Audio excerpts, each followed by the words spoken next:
Assalamualaikum, selamat pagi anak-anakku. Sobahul khair, kaifahalu hari ini.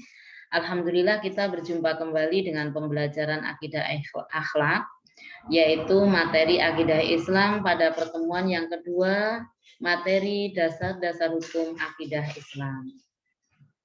Sebelumnya, mari kita mulai pembelajaran kita dengan mengingat Allah, dengan menyebut asma Allah terlebih dahulu, agar pembelajaran pada pagi hari ini dipenuhi dengan keberkahan.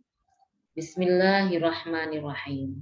Baiklah, terima kasih. Saya berharap pada pertemuan kali ini kalian semuanya tetap sehat dan selalu dalam lindungan Allah Subhanahu wa taala. Baiklah anak-anak, pada materi dasar-dasar akidah Islam ini tentunya tidak akan terlepas dari pemahaman kita apa yang dimaksud dengan akidah Islam. Akidah itu artinya adalah keyakinan atau dasar-dasar keyakinan. Nah, dasar-dasar keyakinan ini tidak hanya pada akidah Islam saja, tetapi bisa juga akidah Nasrani, akidah Yahudi, akidah yang lainnya. Oleh karena itu, ada akidah yang benar dan ada akidah yang tidak dibenarkan dalam Islam. Nah, akidah Islam itu sendiri, kita sebagai umat Islam yang menganut ajaran Rasulullah, kita harus tahu bahwa akidah Islam adalah pokok-pokok atau dasar-dasar kepercayaan kita yang perlu diyakini di dalam agama Islam. Nah, sebagai umat Islam yang wajib dan perlu kita ketahui terlebih dahulu adalah keyakinan kita terhadap adanya Allah Subhanahu wa taala. Nah, kemudian pokok atau keyakinan akidah Islam itu sendiri, anak-anak, itu ada dalam Al-Quran sebagai sumber hukumnya. Oleh karena itu, pada pagi hari ini kita akan mempelajari dasar-dasar akidah Islam. Untuk itu, kalian akan Ibu tunjukkan bahwa dalam materi akidah ini ada materi tentang akidah Islam atau dasar-dasar akidah Islam. Maaf ya, sebentar anak-anak. Ini dari materi yang ada dalam buku ini kalian nanti akan tahu bahwa agama kita yang kita yakini yaitu Islam memiliki beberapa dasar-dasar akidah. Yang pertama, dasar akidah Islam itu adalah Al-Quran, yaitu firman Allah yang diberikan kepada Nabi Muhammad melalui malaikat Jibril sebagai pedoman hidup di dalam kehidupan sehari-hari. Namun demikian, karena akidah Islam itu adalah berkaitan dengan keyakinan, maka yang perlu kalian ketahui bahwa Al-Quran itu adalah sumber hukum ke-1. Karena tidak hanya Al-Quran saja, sumber hukum dalam akidah Islam itu ada 2. Yang pertama adalah Al-Quran, yang kedua adalah hadis Nabi. Kenapa sumber hukum itu untuk akidah Islam atau dasar-dasar keyakinan kita itu harus Al-Quran? Karena yang mengetahui adanya Allah, yang mengetahui keberadaan Allah sebagai zat yang menciptakan seluruh alam semesta, yang menguasai seluruh alam, dan yang menghendaki segala sesuatu itu hanyalah Allah saja. Tidak ada makhluk yang lain yang mampu, yang tahu bagaimana Allah itu seperti Allah, wujudnya Allah itu seperti apa. Hanya ada satu makhluk Allah, yaitu Nabi kita Muhammad SAW. Oleh karena itu, yang menjadi dasar utama di dalam pembelajaran sebagai dasar akidah Islam ini adalah Al-Quran, karena hanya Allah sajalah yang mengetahui siapa zat Allah, kemudian bagaimana Allah, sifat-sifatnya Allah itu seperti apa. Nah, di Al-Quran itu sendiri disebutkan di sini bahwa Al-Quran dan As-Sunnah itu merupakan sumber hukum yang ada sebagai dasar di dalam kita sebagai pedoman kita di dalam mempelajari atau meyakini adanya Allah.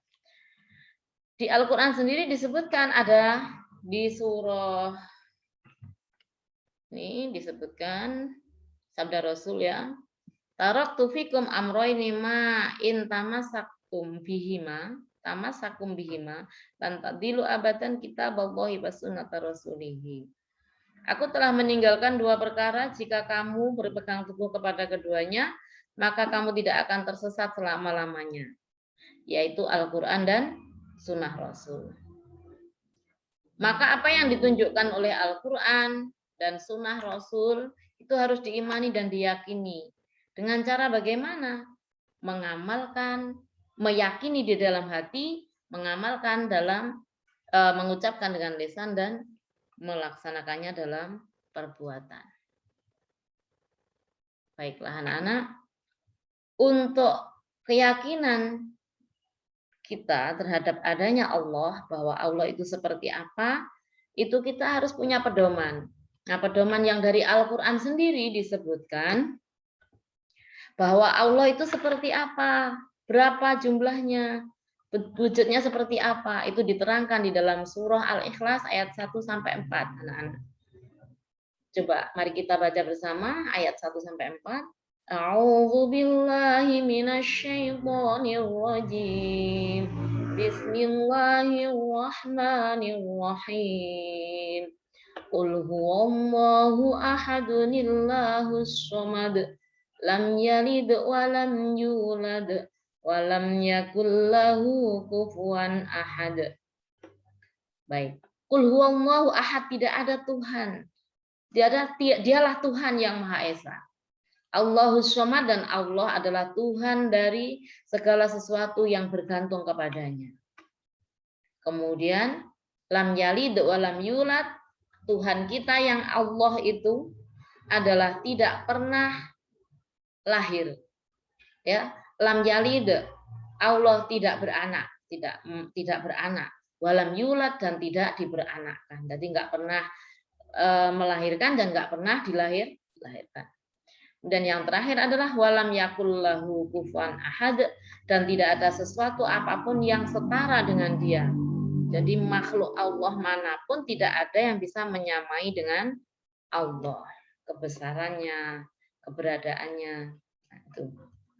Ini adalah ayat Al-Quran yang membuktikan, yang menerangkan seperti apa Allah itu. Sehingga kita bisa meyakini bahwa Allah adalah zat yang Esa. Ini adalah dasar keyakinan kita bahwa Tuhan itu hanya satu. Dan Allah itu adalah tempat bergantungnya semua makhluknya. Karena tidak ada yang bisa bersandar selain kepada Allah. Itu adalah surah Al-Ikhlas. Selain dari surah Al-Ikhlas, kita bisa memahami Allah melalui beberapa ayat-ayat yang lain. Nah, ini pada surah berikutnya adalah disebutkan ya ayyuhalladzina amanu billahi wa rasulihi wal kitabilladzi nazzala ala rasulihi wal kitabilladzi anzala min qabl wa man yakfur billahi wa malaikatihi wa kutubihi wa rusulihi wal yaumil akhir faqad dhalla dhalalan ba'ida. Ini disebutkan bahwa orang yang punya iman itu dia harus beriman pertama kepada Allah, yakin bahwa Allah itu ada. Yang kedua wa rasulihi, dan kepada rasulnya termasuk Nabi kita Muhammad. Wal kitabi alladzi unzila ala rasulihi walladzi kitabilladzi anzala min qabl, yaitu kitab yang diturunkan kepada rasulnya dan kitab yang diturunkan kepada Nabi sebelum Nabi Muhammad. Wa may yakfur billahi wa malaikatihi wa kutubihi wa rusulihi wal yaumil akhir faqad dhalla dhalalan ba'ida. Maka orang-orang yang mengkufuri keberadaan Allah, malaikat, kitab dan rasulnya, dia adalah orang yang benar-benar akan tersesat. Baiklah anak-anak, nanti kita selain itu akan akan belajar materi berikutnya yang menjadi dasar hukum di dalam pembelajaran agama kita, yaitu akidah Islam. Selain Al-Quran ada hadis, di mana hadis itu adalah segala ucapan, perbuatan, dan ketetapan Rasul. Semua yang dilakukan oleh Rasul itu menjadi dasar hukum di dalam meyakini akidah Islam ini sendiri. Jadi hadis kenapa menjadi dasar hukum yang kedua? Karena Rasulullah adalah makhluk Allah yang menjadi pilihan Allah, bahwa yang tahu Allah itu hanya Nabi Muhammad. Dan semua apa yang dilakukan oleh Nabi itu berdasarkan dari ayat Al-Qur'anul Karim. Sebagaimana disebutkan bahwa Allah pun memerintahkan kepada kita untuk meyakini keberadaan hadis, bahwa Rasul yang diucapkan, yang dilakukan, dan apa saja yang beliau lakukan itu adalah hakikatnya adalah dari sabda Allah. Disebutkan dalam surah surah An-Najm ayat 3-4, wa ma yantiqu 'anil hawa in huwa illa wahyu yuha. Jadi Nabi Muhammad itu ketika melakukan apa saja yang diucapkan, yang dilakukan, semua itu adalah berdasarkan wahyu, bukan berdasarkan nafsu belaka. Baiklah anak-anak, jadi kesimpulannya bahwa Allah memberikan petunjuk kepada manusia akan mengikuti kebenaran yang disampaikan oleh Rasul. Kemudian juga masih ada ayat-ayat lain di Al-Quran yang menjelaskan bahwa